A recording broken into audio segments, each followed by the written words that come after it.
I'm a firm believer that any presidential candidate of the future should be able to explain and articulate their thoughts on how warfare will proceed. If you look at what's happening in this campaign, we have 3 more years of campaigning. And then, obviously, 2 terms. So you're talking about a decade.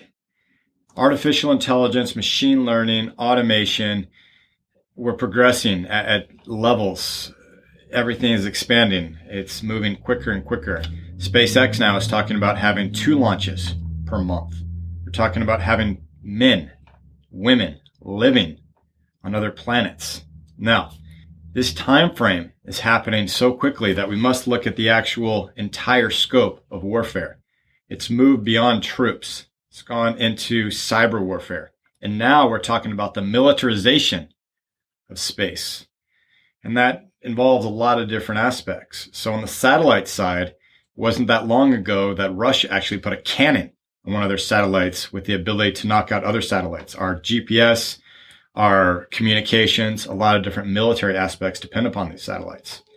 So when we need to start thinking about the environmental issues with space debris, upon launching so many different rockets, are we giving up on our current planet?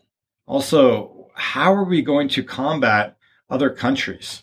We have these different treaties of not putting nuclear arms in orbit, but we also have treaties of chemicals, biological weapons, and North Korea, Iran, and others, they might not be able to apply those same rules. So you have to wonder on the militarization of space, what are the real rules and how will that undergo? So if you're voting for a president that isn't in touch with how warfare will be in the next 5 to 10 years, you need to consider your vote because it's not men on the ground.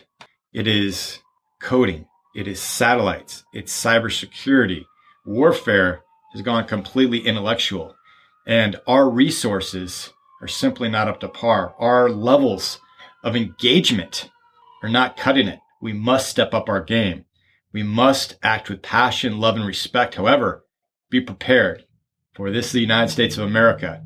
And there are a lot of countries that wouldn't mind seeing us fall just as Rome has. Hart Cunningham, 2020.